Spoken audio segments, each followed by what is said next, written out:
अब तक जितना पढ़ा दिया आपको याद है कुछ?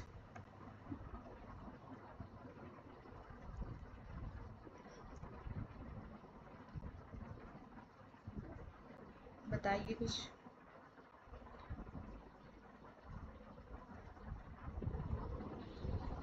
हाँ जी सर, बताते रहो।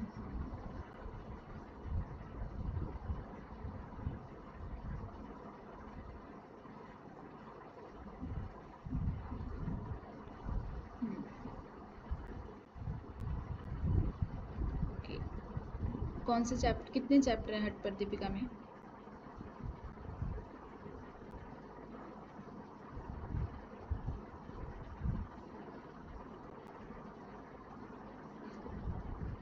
देखो, मेरा बार बार तुम्हें बताने का मोटिव और बार बार जो पिछला पढ़ा है उसे रिवाइज करने का मोटिव ये होता है कि तुम्हें आ जाए अच्छी तरह।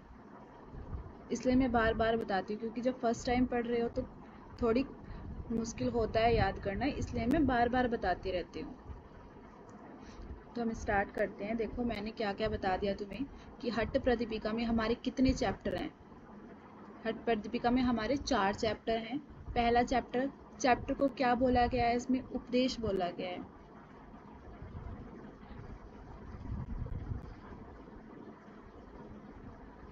सर आप म्यूट कर लीजिए अपना। हाँ जी। हट्ट प्रदीपिका में चैप्टर को क्या बोला गया है? उपदेश बोला गया है। कितने हैं? 4 चैप्टर है। क्या क्या नाम है? पहले का नाम आसन है, दूसरे का प्राणायाम है, तीसरा चैप्टर मुद्रा है और लास्ट चैप्टर नादानुसंधान है। ये हो गए हमारे 4 चैप्टर।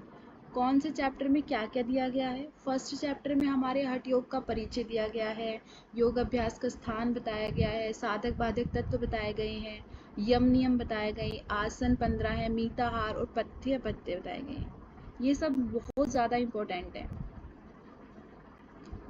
दूसरे चैप्टर में क्या बताया गया है? षटकर्म बताए गए, नाड़ी शोधन के बारे में बताया गया है, 8 प्राणायाम बताए गए हैं जिनको हम अष्टकुंभक बोला गया है। तृतीय उपदेश में क्या बोला गया है? मुद्राएं हैं। कितनी मुद्राएं बताई गई हैं? 10। बंद है। सुषुम्ना के प्रकार बताए गए हैं, कुंडलिनी जागरण और शक्ति चालन बताया गया है। चतुर्थ उपदेश में नादानुसंधान, उन्मनी अवस्था, राजयोग और समाधि के बारे में बताया गया है। जो इसमें हमारा 5वां चैप्टर है, ये हमारा आयुर्वेदा से रिलेटेड है। इसमें त्रिदोष, पंचमहाभूत। पंचमहाभूत कौन से होते हैं? पृथ्वी जल अग्नि। हाँ जी, पंच महाभूत पृथ्वी जल अग्नि वायु आकाश। दोष विकार क्या हो जाएंगे? दोष होते हैं, त्रिदोष होते हैं, वात पित्त कफ, यौगिक चिकित्सा संबंधित। ये सब हमारे इसमें बताया गया है 5 के चैप्टर में, 5 चैप्टर में। आगे बढ़ते हैं। उपदेश क्या है हठ विद्या का? राजयोग की प्राप्ति। केवलम राजयोगाय हठ विद्या उपदेश्यते। अर्थ क्या हो जाएगा? हठ विद्या का उपदेश केवल राजयोग की प्राप्ति के लिए किया गया है। योग में शीघ्र सिद्धि प्राप्त करने वाले साधक कौन है? ब्रह्मचारी, मिताहारी, त्यागी, योग परायण। 1/57 में दिया गया है। कितने वर्ष में मिलेगी इन्हें सिद्धि? 1 वर्ष या उससे थोड़े से अधिक समय में। 33 गुरुओं के नाम: श्री आदिनाथ मत्स्येंद्र, सवरानंद भैरवा, चौरंगी मीन गौरक्ष, विरूपाक्ष बिलसैया, मंथानो भैरव योगी, सिद्धि बुधश्च कंथड़ी, कौरंटक शूरानंद, सिद्धि पादश्च चरपटी, कानेरी पूज्य पादश्च नित्यनाथो निरंजना, कपाली बिंदुनाथश्च काक चंडीश्वर वह, अल्लामः प्रभुदेवश्च घोड़ा चोली च टिंटणी, भानु की नारदेवी खंड कपालिक्स तथा इत्यादो महासिद्धा हठ योग प्रभावतः खंड इत्वा काल दंडन ब्रह्मांडे विचरन्ति। ये सब हो गया था हमारा 33 गुरुओं के नाम। हठ योग के बारे में क्या बोला गया है कि हठ विद्यम परम गोप्या योगिना सिद्धिमिच्छिता भवेद्र वीर्यवती गुप्ता निर्वार्य तो प्रकाशिता। यदि हम इसको गुप्त रखते हैं तो ये वीर्यवती होती है और प्रकाशित करने पर निर्वीर्या हो जाती है। स्थान के बारे में कि सुराज्य धार्मिक देशे सुभिक्षे निरुपद्रवे धनु प्रमाण पर्यंतन शीला अग्नि जल वर्जते एकांते मठिका मध्य स्थानतव्यम हठ योगिना। कि कैसा स्थान होना चाहिए? सुराज्य धार्मिक, जहाँ का राज्य धार्मिक हो। सुभिक्षे जहाँ भोजन पानी आदि की पर्याप्त व्यवस्था हो। निरुपस्थान जहाँ लड़ाई झगड़ा नहीं हो। उपद्रव्य मतलब निरुपद्रव्य होने चाहिए, जहाँ लड़ाई झगड़ा ना हो, शांति हो। शीला अग्नि जल, ये याद रखना कि क्या क्या बताया गया है। शीला अग्नि और जल ये कितनी हाथ की दूरी पे होनी चाहिए, 4 हाथ की दूरी पे होने चाहिए। एकांत स्थान बताया गया है। आगे क्या बोला गया है कि कुटिया कैसी होनी चाहिए। अल्प द्वारम जिसका द्वार छोटा हो। अरंध्र गर्त विवरम, अरंध्र मतलब कोई भी रंध्र नहीं होना है उसमें। ना अति उच्च निचायतम, ना ऊंचा होना है ना नीचा होना है, समतल स्थान होना चाहिए।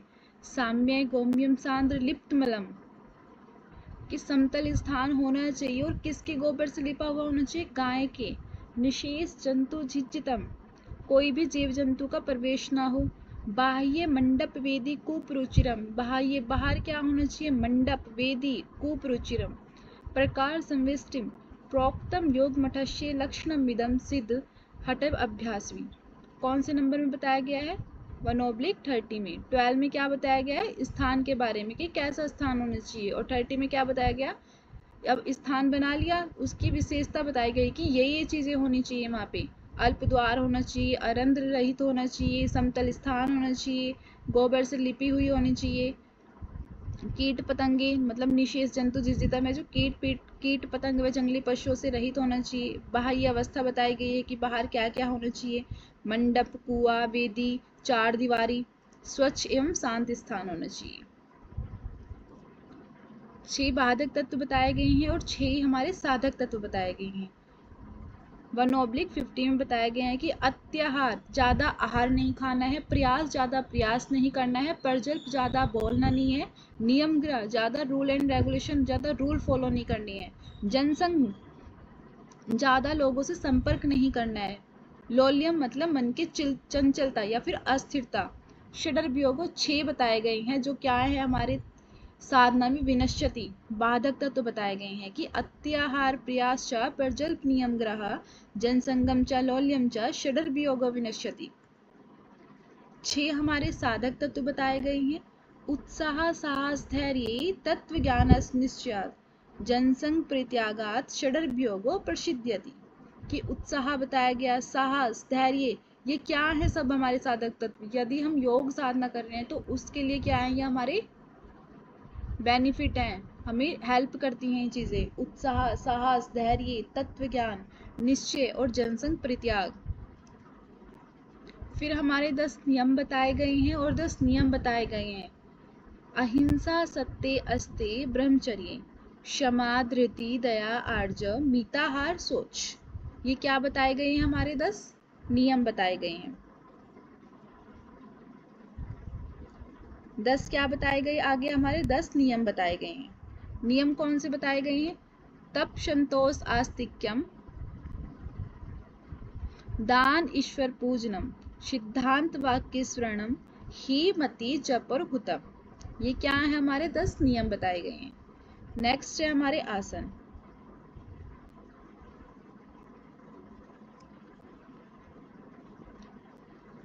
चोरी ना करना,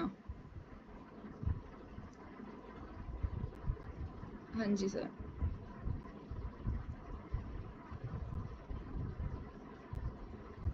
आसन कितने बताए गए हैं,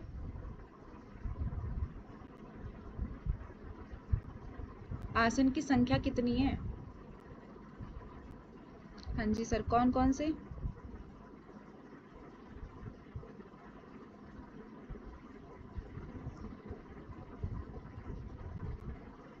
स्वास्तिकासन, गौमुखासन, वीरासन, कूर्मासन, कुकुटासन, उत्तान कूर्मासन, धनुरासन, मत्स्येंद्रासन, पश्चिमोत्तानासन, मयूरासन, शवासन, सिद्धासन, पद्मासन, सिंहासन और भद्रासन, ये हमारे 15 आसन बताए गए हैं। संख्या भी याद रखनी है कि कितने आसन बताए गए हैं, 15 आसन बताए गए हैं। बेनिफिट क्या बताया गया है आसन का, कि आसन से स्थिरता आती है, आरोग्यता आती है, और शरीर में क्या होता है, शरीर मन की लघुता मतलब लाघवता आती है। 4 आसन 15 में से श्रेष्ठ बताए गए हैं हमारे सिद्धासन, पद्मासन, सिंहासन और भद्रासन। इसमें क्या बताया गया था, SP और SB, याद रखना। इन 15 में से हमारे 4 श्रेष्ठ हैं, सिद्धासन, पद्मासन, सिंहासन और भद्रासन। इन 4 में से एक श्रेष्ठ है हमारा सिद्धासन। क्लियर है। 1/70 में बताया गया आसन के बेनिफिट कि हटस्य प्रथमा अंग तवादासनम पूर्व उच्यते, कि हटस्य जो हठ योग है वो क्या है, हमारा प्रथम अंग है।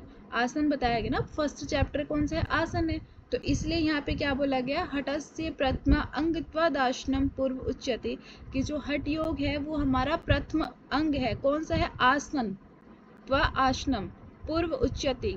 बेनिफिट क्या बताएगी, कुर्यात दाशनम स्थिर आरोग्यम चाव लाघवम, की स्थिरता आती है, मतलब स्टेबिलिटी आएगी व्यक्ति के अंदर, आरोग्यता, हेल्थ अच्छी होगी उसकी, अंग लाघव, जो उसकी बॉडी का अंग लाघव मतलब लाइटनेस होगी वो बढ़ेगी।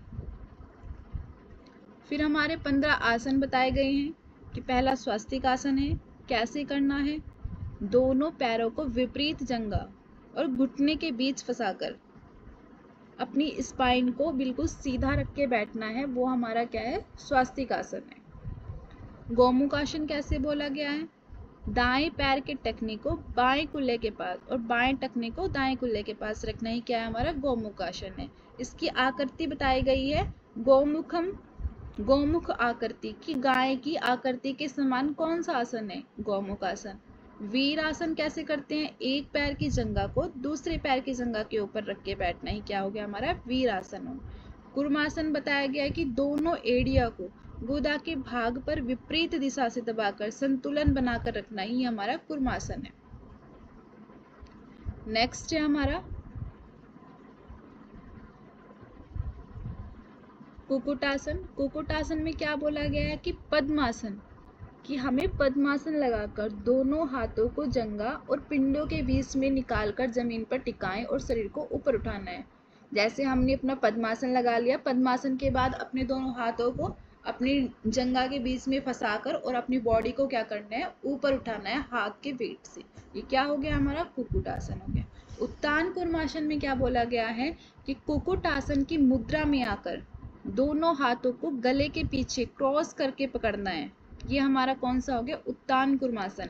एग्जाम में आ जाएगा कि बताओ कि उत्तान कुर्मासन है जो हमारा, उसमें पीछे अपने गले को पकड़ते हैं, ये लिखा है ना कंधराम, कि कंधे को पकड़ते हैं या नहीं पकड़ते हैं, क्योंकि कोई सा जो हमारा हड्डियों के ग्रंथ है वो कोई ग्रंथ बोलता है कि हाँ हम पकड़ते हैं उत्तान कुर्मासन में, और कोई ग्रंथ बोलता है कि नहीं पकड़ते। तो एचपी में क्या बताया गया है, कंद्राम सेते कुर्म उत्तान एत दुत्तान कुर्मम, कि हम उत्तान कुर्मासन में क्या है, अपने गले को पीछे से पकड़ते हैं। नेक्स्ट है हमारा धनुरासन। धनुरासन में क्या बोला गया है, पेट के बल लेटकर दोनों पैरों के अंगूठे को हाथों से पकड़े और धनुष के आकार की तरह पीछे से ऊपर खींचिए। कौन सा हो गया, हमारा धनुरासन। फिर है हमारा मत्स्येंद्रासन। मत्स्येंद्रासन कैसे करते, दाएं पैर को बाएं जंघा के मूल में रखें और बाएं पैर को दाएं घुटने के बाहर रखें और विपरीत हाथ से पैर के अंगूठे को पकड़कर शरीर को मोड़ें। ये हो गया हमारा मत्स्येंद्रासन। डन है यहाँ तक। मत्स्येंद्र आसन से हमारा कौन सा आसन है, मत्स्येंद्र 8वें नंबर का है। तो 8 से 15 तक हमारे बेनिफिट बताए गए हैं। स्टार्टिंग जो 7 हैं सिर्फ उनकी विधि बताई गई है कि कैसे करनी है, कोई बेनिफिट नहीं बताया गया है। और जहाँ तक है हमने सभी आसन के क्या पढ़ा है कि राइट से स्टार्ट होते हैं। स्वास्तिक आसन देखा कि ये तो दोनों पैरों को विपरीत जंघाओं में फंसा रहे हैं। गौमुख आसन राइट से स्टार्ट हो। वीर आसन पैर की जंघा को एक दूसरे के ऊपर रखना है। कूर्मासन एडी बता दिया। फिर कुकुटासन पद्मासन में करना है। फिर कुकुटासन लगाने के बाद उत्तान कुर्मासन करना है, बस इसमें गला पकड़ना है पीछे से। मत्स्येंद्रासन भी हमारा दाएं पैर और बाएं जंघा के मूल में रखना है। तो राइट से ही स्टार्ट हो रहे हैं देखो हमारे आसन। नेक्स्ट है हमारा मत्स्येंद्र आसन। मत्स्येंद्र आसन के बेनिफिट बताए गए हैं। जठराग्नि प्रदीप्त होती है, रोगों के समूह का नाश करने में किसके समान है, अस्त्र के समान। अस्त्र क्या होता है, अस्त्र हो जाता है कि कोई भी हमारा जैसे यंत्र होता है, ठीक है, शस्त्र बोलते हैं जिसको। तो इसमें ही बोला गया है कि जो हमारा मत्स्येंद्र आसन है ये रोगों के समूह को, कोई भी रोग हो जाएगा तो उसको कैसे समाप्त करता है, अस्त्र के समान। इस कुंडली जागरण में सहायक और चंद्रमंडल को स्थिर करता है। कहीं पे कोई डाउट हो तो पूछ लेना। मत्स्येंद्र पीठम जठर प्रदीप्तम प्रचंड रंगमंडल खंडन अस्त्रम अभ्यास था कुंडलिनी प्रबोध चंद्र स्थिरतम च ददाति पुषा। देखो मैंने सीक्वेंस से ही लिखा हुआ है इनके बेनिफिट भी, कि पहले जठराग्नि प्रदीप्त होगी, फिर रोगों के समूह का नाश होगा, फिर कुंडलिनी जागरण होगी और लास्ट में चंद्रमंडल स्थिर होगा। यहाँ पे भी यही बताया गया है सूत्र में कि पहले जठराग्नि प्रदीप्त होगी, फिर हमारा रोगों के समूह को अस्त्र के समान समाप्त करेगा, फिर अभ्यास था, फिर कुंडलिनी जागरण होगी और लास्ट में चंद्रमंडल स्थिर होगा। क्लियर। नेक्स्ट है हमारा पश्चिम उत्तानासन। पश्चिम उत्तानासन में बोला गया कि यह आसन प्राण को सुषुम्ना में प्रवाहित करके जठराग्नि को प्रदीप्त करने, उदर को कृश मतलब पतला बनाने और आरोग्यता प्रदान करने वाला बताया गया है। पश्चिम उत्तानासन के लाभ बताए गए हैं कि प्राण को सुषुम्ना नाड़ी में संचार करता है, जठराग्नि प्रदीप्त होती है, हमारा जो एब्डोमेन जो उदर है उसको पतला बनाता है और शरीर में आरोग्यता मतलब कोई रोग नहीं है, और स्फूर्ति मतलब स्फूर्ति को बोल देंगे कि तेजपन, जो तेज है एक्टिव ज्यादा करेगा बॉडी को, स्फूर्ति प्रदान करता है।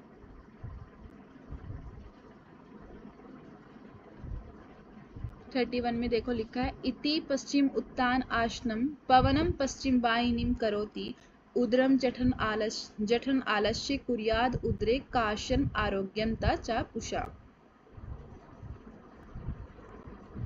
नेक्स्ट है हमारा मयूरासन। मयूरासन के लिए क्या बोला गया कि हरति सकल रोगानाशु गुल्म उदर अभिभवति च दोषानाम आसनम श्री मयूरम बहुकद संभुक्तम भस्म कुर्याद शेषम जनयंती जठराग्नि जार एत उत्कट कालकूटम जारियत कालकूटम। क्या बोला गया कि हरती सकल रोगानाशु, कि सभी रोगों को नाश कर देता है, सब जितने भी रोग होते हैं सबको नाश करने वाला किसको बोला गया? मयूरासन को। कि हरती हरने वाला, सकल रोगानाशु सभी जो रोग हैं उनको, गुल्म उदर अभिभवती कि जो उदर रोग गुल्म आदि दोष हैं उनको दूर करता है।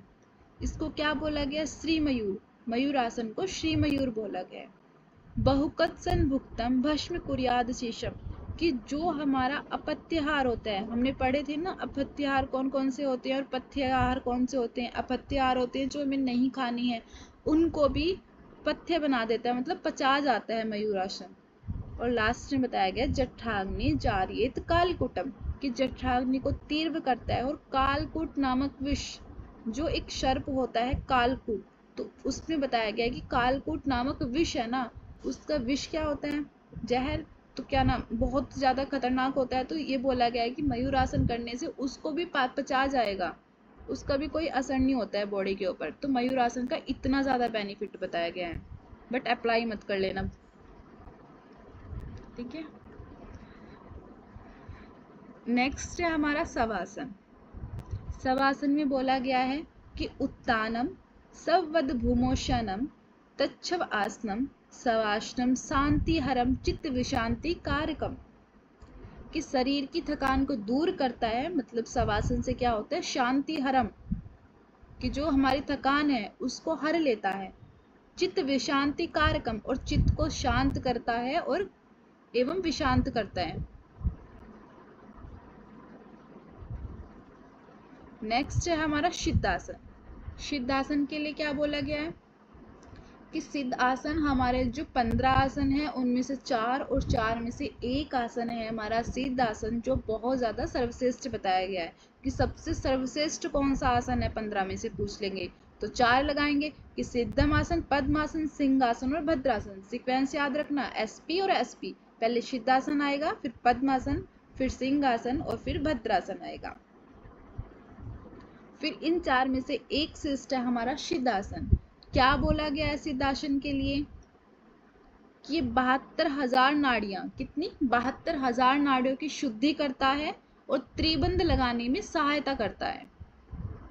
मोक्ष द्वार, मोक्ष पाठ भेदकम सिद्ध आसन प्रश्यति, मोक्ष द्वार या ब्रह्म द्वार का भेदन करता है, 72,000 नाड़ियों की शुद्धि करता है, त्रिबंध लगाने में सहायक होता है।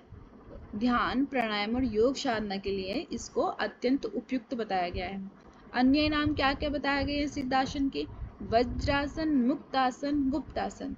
VGM, वज्रासन, जी से गुप्तासन, M से मुक्तासन। नेक्स्ट है हमारा पद्मासन। पद्मासन का बेनिफिट है सर्व व्याधि विनाशनम, कि सभी व्याधियों को विनाश करता है।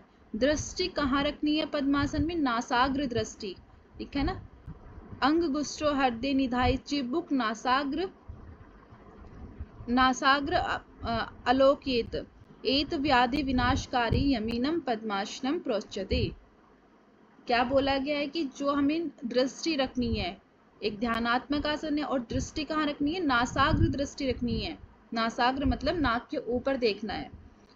बेनिफिट क्या बताया गया कि सभी जितने भी व्याधियां हैं हमारी, उनको क्या करता है? नाश करता है, और पापों का भी नाश करता है।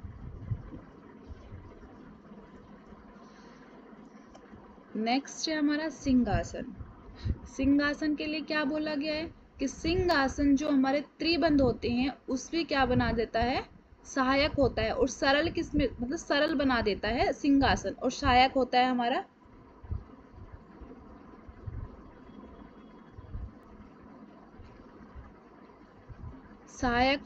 हमारा सिद्धासन में, और सरल बनाता है हमारा सिंहासन में। योगियों द्वारा पूजित एवं श्रेष्ठ आसन बताया गया है हमारा सिंहासन। सिंहासन भवेद्दे पूजितम योग पुंगवे बंधन त्रिम संधाते कुरुत चा आसन मुक्तम। सिंहासन में क्या बोला गया कि त्रिबंध, जो हमारे मूल बंध, उद्यान बंध और जालंधर बंध है, इन तीनों को सरल बनाता है, और योगियों द्वारा पूजित आसन है हमारा सिंहासन। इसकी ट्रिक मैंने पहले बता दी है तुम्हें कि कैसे याद रखना है कि योगियों द्वारा पूजित आसन है। नेक्स्ट है हमारा भद्रासन। भद्रासन में बोला गया है कि सर्व व्याधि विनाशनम, और इसका दूसरा नाम है गोरक्षासन, और इसमें कोई बेनिफिट नहीं बताया गया है भद्रासन के बारे में। नेक्स्ट है हमारा मीताहार। 1/57 में क्या पढ़ा था हमने? ब्रह्मचारी, मीताहारी, त्यागी, योग परायण, 4 प्रकार के जो साधक होते हैं उनको सबसे पहले योग में सिद्धि मिल जाती है। कितने वर्ष में मिलती है? 1 वर्ष या उससे थोड़े से अधिक समय में मिलती है। 1/57 में। और 58 में क्या आ गया हमारा? मीताहार के बारे में आ गया कि सुस्निग्ध मधुर आहारस्य चतुर्थांश विवर्जते भुज्यते शिव संप्रीत्य मीताहारस्य उच्यते। कि सुस्निग्ध चिकना आहार होना चाहिए, चतुर्थांश विवर्जते भोजन का 1/4 भाग हमें खाना है। भुज्यते शिव संप्रीत्य मीताहारस्य उच्यते। क्या बोला गया कि जो आहार है वो स्निग्ध और मधुर होना चाहिए, भोजन सीमित मात्रा में करना चाहिए, आधा पेट भोजन और 1 भाग जल और 1 भाग खाली रखना है, भोजन श्रद्धा और समर्पण भाव से करना चाहिए। मिताहार का अर्थ क्या होता है? सात्विक, स्निग्ध, मधुर, सीमित मात्रा में भोजन करना, जिससे शरीर स्वस्थ रहे और योग अभ्यास में बाधा ना आए। नेक्स्ट है हमारा अपथ्य। 57 से और हमारा नेक्स्ट जो चल रहे हैं वो हमारे इम्पोर्टेंट है। 57 भी हमारा इम्पोर्टेंट था, 58 हमारा मीताहार का आ गया, 59 हमारा अपथ्य का आ गया, 60 भी हमारा अपथ्य भी बोला गया है, 61 भी हमारे बता दिया गया कि योग अभ्यास के प्रारंभ में हमें क्या क्या चीज़ें छोड़ देनी चाहिए 61 में, और 62 में हमारा पथ्याहार आ गया, ठीक है। और 63 में भी हमारा पथ्याहार ये बताया गया है कि योगियों के लिए क्या क्या चीजें उपयुक्त होती हैं, और 63 में बताया गया है। तो ये हमारे सब इम्पोर्टेंट है।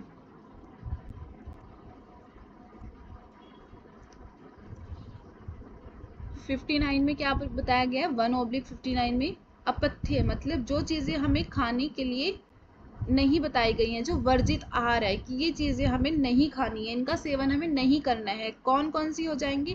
कटु, अम्ल, तिक्त, लवण, उष्ण, हरित्सा, शौवीर, तेल, तीर, शर्षप, मध्य, मदेशान, आजादी, मांसदी, तक्र, कुल्लत, कौल, पिन्या, खींग, लहसुन, अपथ्यम, आहू, ये सब चीजें क्या बताई गई हैं? अपथ्याहार है, इनको हमें नहीं खाना है।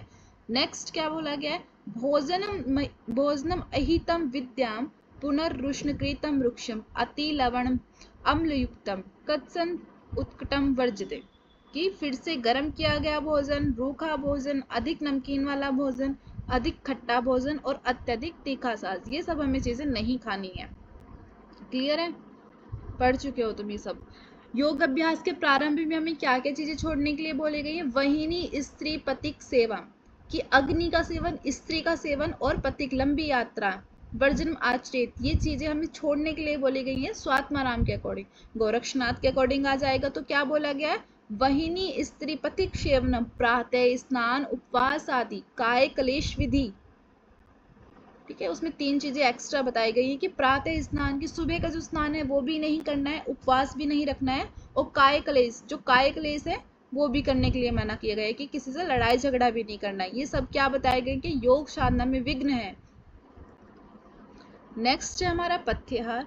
पथ्याहार वो होता है जो हमें खाने के लिए बोला गया कि ये चीज हमें खानी है। क्या क्या बोली गई है?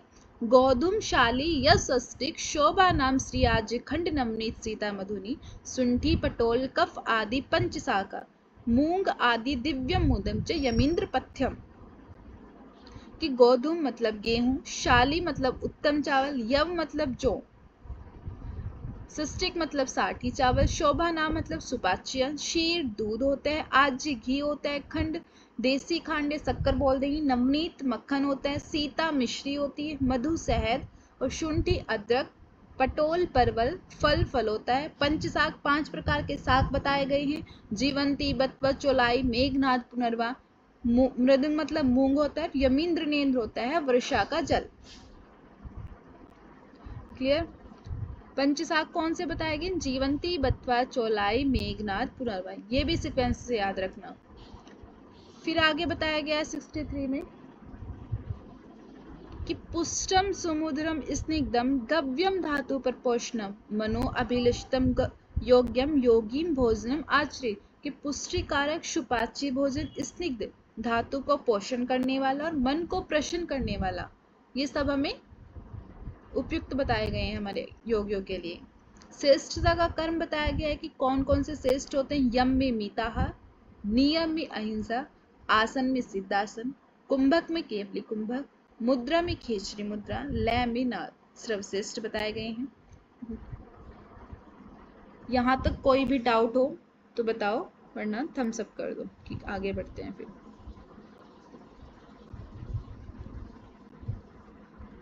Okay sir. सेकंड चैप्टर का नाम क्या है हमारे? फर्स्ट चैप्टर का नाम है हमारा आसन, दूसरे चैप्टर का नाम है हमारे कुंभक। प्राणायाम की डेफिनेशन दी गई है कि चले वाते चलम चित्तम निश्चले निश्चल भवेत योगी स्थानो तत्व आपनोति ततो वायु निरोध्यते, कि मन मतलब चित्त जब तक चलता रहता है तब तक प्राण भी गतिमान रहता है, अतः वायु मतलब प्राण को नियंत्रित करना आवश्यक बताया गया है। चित्त का प्राण के साथ निकटतम संबंध बताया गया है और प्राण स्थिर होने पर चित्त भी स्थिर हो जाता है। नाड़ी शुद्धि के बारे में बोला गया है कि नाड़ी शुद्धि हमें पद्मासन में करना है। कितनी बार करना है? प्रातः मध्याह्न सायं अर्धरात्रि 4 टाइम करना है। कितनी बार करना है? 20 कुंभक, मध्य में 20 कुंभक, सायं में 20 कुंभक और अर्धरात्रि में 20 कुंभक। तो एक दिन के कुंभक कितने हो जाएंगे? 80 कुंभक। पूरे दिन में कितने करने हैं? 80। और एक समय में कितने करने हैं? 20। कितने टाइम करना है? 4 टाइम करना है एक दिन में। कौन से आसन में करना है? बद्ध पद्मासन में करना है। कितने समय के लिए बताया गया है कि नाड़ी शुद्धि करना है? यदि हम इसका लगातार निरंतर अभ्यास लगभग 3 महीने या फिर उससे कुछ अधिक समय में नाड़ियां निर्मल हो जाती हैं। बेनिफिट बताया गया है कि जठराग्नि प्रदीप्त होती है, नाद का अनुभव होता है और आरोग्यता की प्राप्ति होती है। हाँ जी,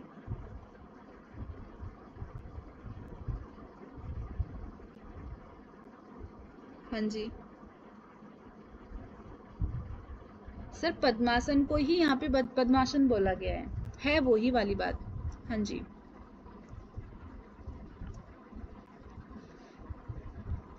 कितने समय में शुद्धि हो जाएगी हमारी? लगातार अगर हम इसको 3 महीने तक कर रहे हैं तो 3 महीने या फिर उससे थोड़े से अधिक समय में जो हमारी नाड़ियां हैं वो क्या हो जाएंगी? निर्मल हो जाएंगी। बेनिफिट क्या क्या बताए गए हैं? यथेष्ट धारणम वायुर अनलस्य प्रदीप्न, मतलब जठराग्नि प्रदीप्त हो जाएगी। नाद अभिव्यक्ति आरोग्यम जायते नाड़ी शोधनम, कि नाद अभिव्यक्ति, नाद का अनुभव होने लगेगा। जायते नाड़ी शोधनम, नाद अभिव्यक्ति आरोग्यम, आरोग्य की प्राप्ति हो जाएगी। और नाड़ी शोधनम, नाड़ी शुद्धि हो जाएगी। नाड़ी शुद्धि के 3 बेनिफिट बताए गए, जठराग्नि प्रदीप्त, नाद का अनुभव और आरोग्यता की प्राप्ति। नेक्स्ट है हमारे कुंभक। कुंभक की अवस्थाएं आ जाएगी तो 3 होती हैं, और कुंभक की संख्या कितनी होती है? 8 होती है। 3 अवस्थाएं होती है। प्रथम अवस्था में पसीना आता है। पसीना आएगा तो उसको क्या करना है? अपनी बॉडी के ऊपर मलने के लिए बोला गया है। द्वितीय अवस्था में कंपन मतलब वाइब्रेशन होगा। और थर्ड अवस्था में प्राण कहाँ? ब्रह्मानंद तक पहुंच जाएगा। फर्स्ट अवस्था में क्या आएगा? पसीना, दूसरे में कंपन, और तीसरे में प्राण ब्रह्मानंद में पहुंच जाएगा। बेनिफिट क्या बोले गए हैं? प्राणायाम के क्या बेनिफिट होते हैं? दृढ़ता, लघुता चा एवतेन गात्रस्य जायते, कि दृढ़ता और लघुता आएगी प्राणायाम से। आसन से क्या क्या बताई गई थी? 3 बेनिफिट बताए गए थे। क्या क्या? स्थिरता, आरोग्यता और अंग लागुता। और प्राणायाम से क्या बोला गया? दृढ़ता आएगी और लघुता आएगी। यदि हम प्राणायाम का गलत अभ्यास करेंगे तो हमें क्या क्या रोग हो जाएंगे? हिक्का, श्वास का सच्चे, शीर कर्ण श्री वेदना, भवन्ति विविधा रोगा पवनस्य प्रोक्तम, कि हिक्का हिचकी, श्वास रोग दमा, काश रोग खांसी आदि, शीर कर्ण और नेत्रों से रिलेटेड प्रॉब्लम भी हो जाएंगी यदि हम प्राणायाम का गलत अभ्यास करेंगे। फिर नेक्स्ट आता है हमारे षटकर्म। षटकर्म हमारे 6 बताए गए हैं। धोती, बस्ती, नेति, त्राटक, नौली, कपालभाति। 2/22 में बताया गया कि धोती, बस्ती तथा नीति, त्राटकम, नोलिकम तथा कपालभातिश्चेतानि षट्कर्माणि प्रश्यते। धोती की क्या बोला गया है? धोती के बारे में कि 4 अंगुल चौड़ा और 15 हाथ लंबा वस्त्र लेना है। 15 हाथ में कितने फुट हो जाएंगे? 22.5 फुट। और एक हाथ में कितनी? एक हाथ की लंबाई लगभग 1.5 फुट होती है। ये याद रखना कि वस्त्र धोती बताई गई है, कितनी लंबाई बताई गई है? 15 हाथ लंबा और 4 अंगुल चौड़ा। एक हाथ की लंबाई लगभग 1.5 फुट होती है। बेनिफिट है इसके काश, श्वास, प्लीहा, कुष्ठम, कफ रोग विशंति धोती कर्म प्रभावेण पर्यांत एव न शंसे, कि काश मतलब खांसी का नाश होता है, श्वास ब्रीथिंग से रिलेटेड प्रॉब्लम, प्लीहा विकार को दूर करती है, कुष्ठ आदि रोगों की सहायक मानी जाती है, और 20 प्रकार के कफ रोगों को नष्ट करने वाली बताई गई है। नेक्स्ट हमारा धोती के बाद आता है बस्ती। कौन सी बस्ती करने के लिए बोला गया? जल बस्ती करने के लिए बोला। कौन से आसन में करनी है? उत्कट आसन में। नाड़ी शोधन कौन से आसन में बोला गया है? बद्ध पद्मासन में। और बस्ती उत्कट आसन में। उत्कट आसन में नाभि तक जल में खड़े होकर गुदा के माध्यम से जल को भीतर खींचना है। इस क्रिया को बड़ी आंत एवं उदर प्रदेश की शुद्धि होती है, इसे जल बस्ती कहा गया है। बेनिफिट क्या क्या बताए गए हैं? गुल्म, प्लीहा, उदर चापी, वात, पित्त, कफ की त्रिदोषों का नाश करती है। बस्ती कर्म प्रभावेण श्रियंते सकलाया में, कि गुल्म वायु गोला गांठ जैसे उदर रोगों को दूर करती है। प्लीहा के विकारों में लाभ देती है, उदर रोगों को नष्ट करती है। त्रिदोष मतलब वात, पित्त, कफ रोगों का समन करती है, मतलब उनको नष्ट करती है। धातु, इंद्रिय और अंतःकरण को प्रसन्न और शुद्ध बनाती है, शरीर में शांति लाती है, और जठराग्नि को प्रदीप्त करती है। सूत्र नेति की लंबाई कितनी बताई गई है? हाँ जी सर, हाँ हाँ जी, हाँ जी, हाँ हाँ सही बोल रहे हैं।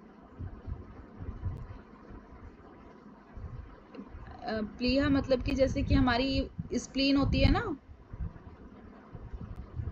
स्प्लीन होती है जो हमारी, उससे रिलेटेड बताया गया। उससे रिलेटेड जो भी प्रॉब्लम होगी उस सबको क्या होता है, उसमें लाभकारी होती है हमारी बस्ती, स्प्लीन से रिलेटेड, नॉट जो तुम बोल रहे हो प्लीलिया शायद। नहीं नहीं नहीं, जॉन्डिस में नहीं बोला गया। ये बोला प्लीहा मतलब स्प्लीन से रिलेटेड जो भी प्रॉब्लम होगी उसमें बेनिफिट होगा हमारा बस्ती। उदर मतलब होता है हमारे एब्डोमेन से रिलेटेड। सूत्र नीति बताई गई कि ये कितनी लंबाई होनी चाहिए, 1 वितस्ती। एग्जाम में आ जाएगा 1 वितस्ती में बताओ कितने इंच होता है, कितने अंगुल होता है। तो मैंने सब लिखा हुआ है यहाँ पे कि 1 वितस्ती में अगर आ जाएगा तो 12 अंगुल होते हैं और 1 वितस्ती में हमारे 9 इंच होते हैं। स्निग्ध मतलब चिकना, सूत्र नासिका में डाल, जो हमारे सूत्र है उसे नासिका से डाल के मुंह से निकालना है, ये क्या हो जाएगा हमारा सूत्र नेति हो जाएगा। लाभ क्या क्या बताए गए, कपाल शोधनीचा एव दिव्य दृष्टि प्रदायिनी जत्र उद्रव जात रोगश नेति राशु निहंती। कि कपाल शोधन मतलब कपाल मतलब जो हमारे सर होता है उससे रिलेटेड जितनी भी प्रॉब्लम है उनकी शुद्धि करता है, दिव्य दृष्टि प्रदान करने में सहायक बताया गया है, और जत्र उदर मतलब गर्दन से ऊपर के रोगों में भी क्या करता है, नाश करता है हमारा शूत्र नेति। नेक्स्ट है हमारा त्राटक। त्राटक के लिए क्या बोला गया, मोक्षम नेत्र रोगाणम तंद्रादिनम कपाटकम यतन त्राटकम गोप्यम तथा हाट पेटकम। कि इसको सोने की पेटी के समान बताया गया है कि गुप्त रखना है। कैसे करते हैं त्राटक, बिना पलक झपकाए सूक्ष्म लक्ष्य को एकटक देखना जब तक कि आंखों से अश्रु ना आ जाए, मतलब आंखों से आंसू ना आ जाए तब तक लगातार इसको देखना है।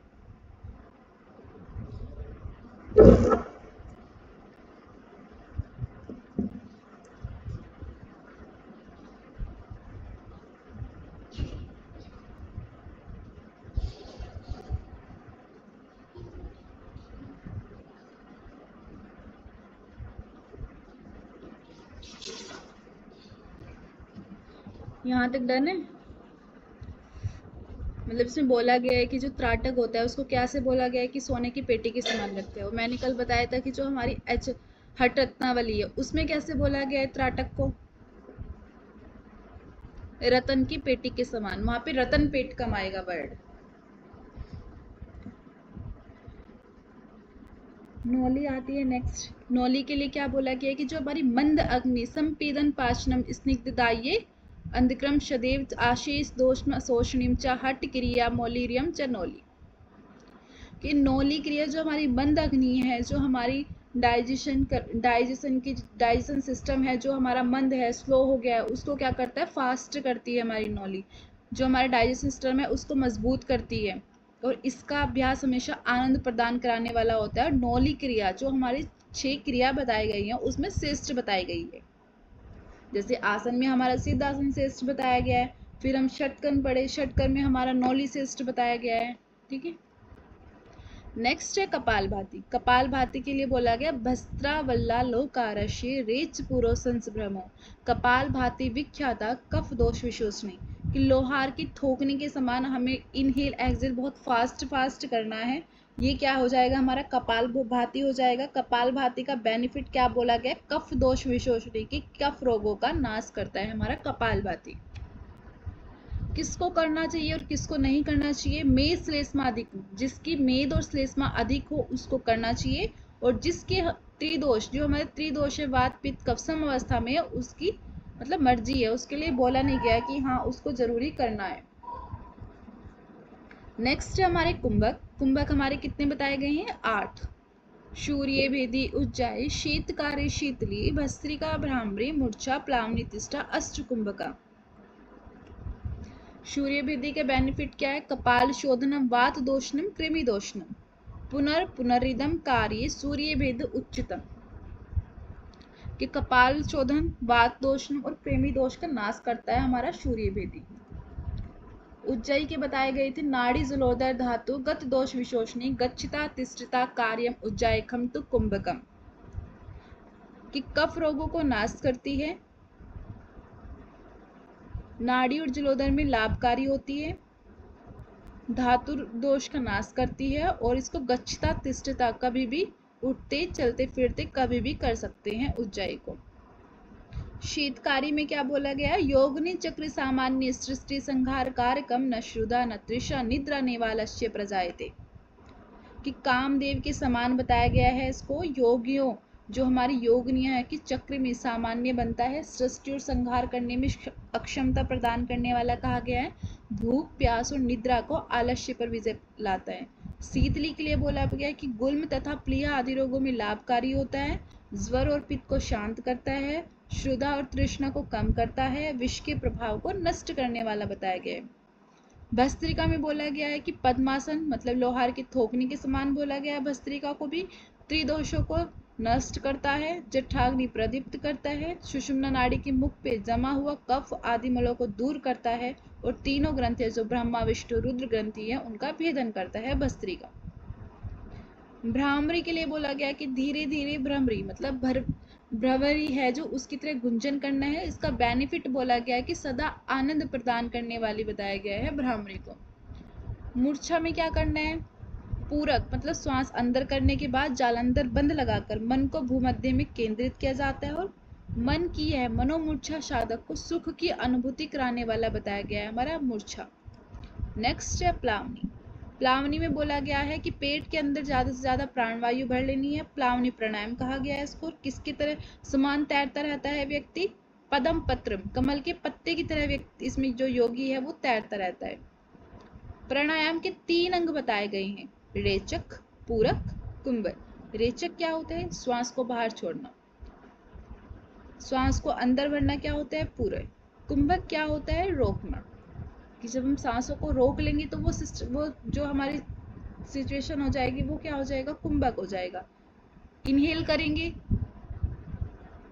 अंदर सांस लेंगे मतलब तो पूरक हो जाएगा, एक्सहेल करेंगे रेचक हो जाएगा। तो 3 अंग बताए गए हैं प्राणायाम के। इसमें कुंभक के 2 प्रकार होते हैं, एक सहित कुंभक और दूसरा केवल कुंभक। जब तक साधक को केवल कुंभक में स्थित सिद्धि नहीं मिल जाती तब तक उसे सहित कुंभक का अभ्यास करते रहना चाहिए। ठीक है, पूछ लिया जाएगा कि सहित कुंभक का अभ्यास कब तक करना चाहिए, जब तक केवल कुंभक में सिद्धि नहीं मिल जाती। सर्वश्रेष्ठ केवल कुंभक होता है ना। आगे बोला गया है कि केवल कुंभक की सिद्धि का महत्व बताया गया है कि केवल जो कुंभक है उसकी सिद्धि का क्या महत्व बताया गया है।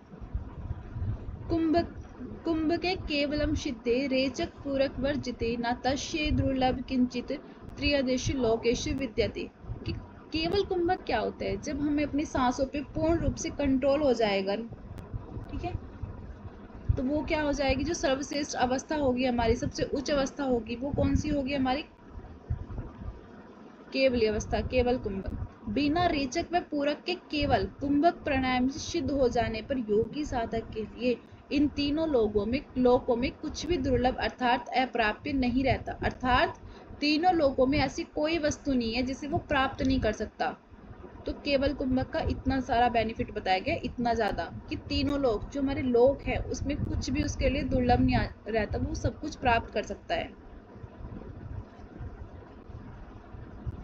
केवल कुंभक से क्या बोला गया है, राजयोग की प्राप्ति। कि केवल कुंभक द्वारा जब साधक पूर्ण सामर्थ्यवान हो जाता है तब वह जब तक चाहे तब तक प्राण वायु को अपने भीतर रोक कर रख सकता है। ऐसा करने से वह राजयोग अर्थात समाधि को भी प्राप्त कर सकता है, इसमें किसी प्रकार का कोई संदेह नहीं है। केवल कुंभक से बताया गया है कुंडलिनी जागरण, कि कुंडलिनी का जागरण हो जाता है, सुषुम्ना नाड़ी में सभी मल समाप्त हो जाते हैं और हठ योग में सिद्धि प्राप्त हो जाती है।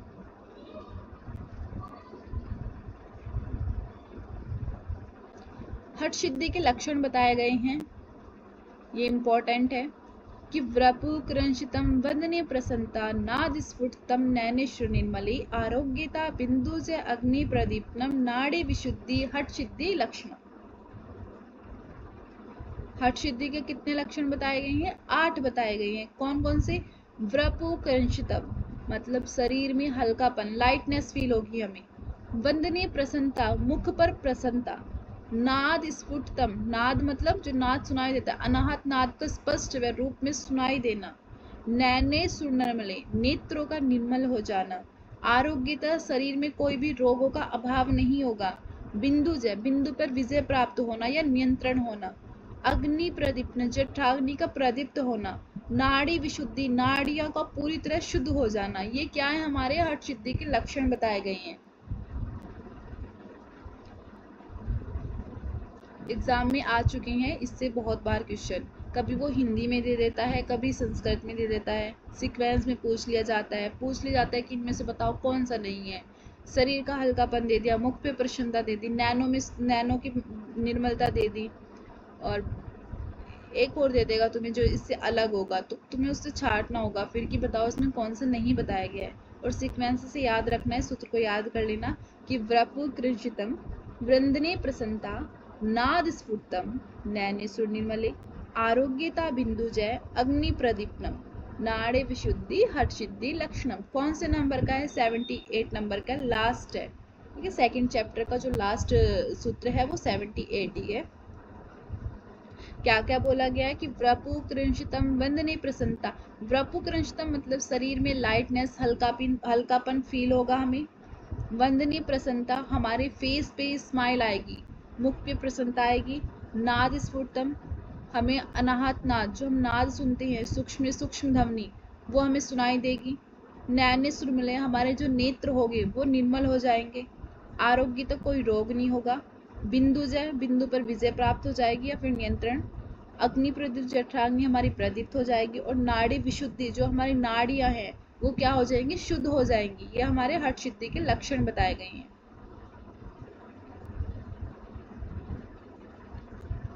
नेक्स्ट है हमारा थर्ड चैप्टर। थर्ड चैप्टर का नाम क्या है? फर्स्ट हो जाएगा हमारा आसन, दूसरा चैप्टर है हमारा कुंभक, और थर्ड चैप्टर में हम पढ़ने वाले हैं मुद्राएं। मुद्राएं कितनी बताई गई हैं? 10 मुद्राएं बताई गई हैं।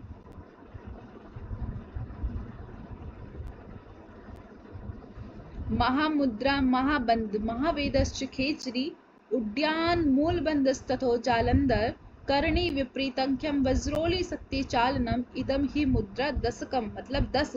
जरा मरण नाशनम, क्या बोला गया इनके बारे में? जरा मरण नाश। ये हमारी 10 मुद्राएं बताई गई हैं। अभी पढ़ लेते हैं। थर्ड चैप्टर में हमारे कुंडलिनी का महत्व बताया गया है। सबसे पहले नंबर का ये सूत्र आता है कि ससेल बंधात्राणी यदा धारो अहिनायक। अहिनायक किसको बोला गया है इसमें? अहिनायक मतलब भगवान शिव को बोला गया है। सर्वेशा योग तंत्राण तथा धारो ही कुंडलिनी, कि जिस प्रकार शेषनाग का वन पर्वतों सहित पूरी पृथ्वी का आधार माना जाता है, उसी प्रकार कुंडलिनी शक्ति को सभी योग व तंत्रों का आधार माना जाता है। किसको? कुंडलिनी को। इसमें सुषुम्ना जो है हमारी, उसके पर्यायवाची बताए गए हैं। इनको सीक्वेंस से याद रखना है कि सुषुम्ना शून्य द्रवी ब्रह्मरंध महापथा शमशान सांभवी मध्य मार्गस चेता वाचका। क्या क्या बोला गया है? सुषुम्ना, शून्य द्रवी, ब्रह्मरंध, महापथ, शमशान, सांभवी और मध्य मार्ग। ये क्या बताए गए हैं? हमारे सुषुम्ना नाड़ी के पर्यायवाची बताए गए हैं।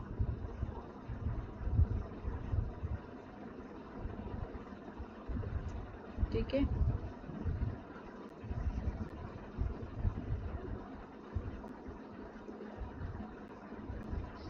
यहाँ तक कोई डाउट हो तो बताओ। यहीं तक रखते हैं आज की क्लास, आगे कल पढ़ेंगे, बट पढ़ के आना है।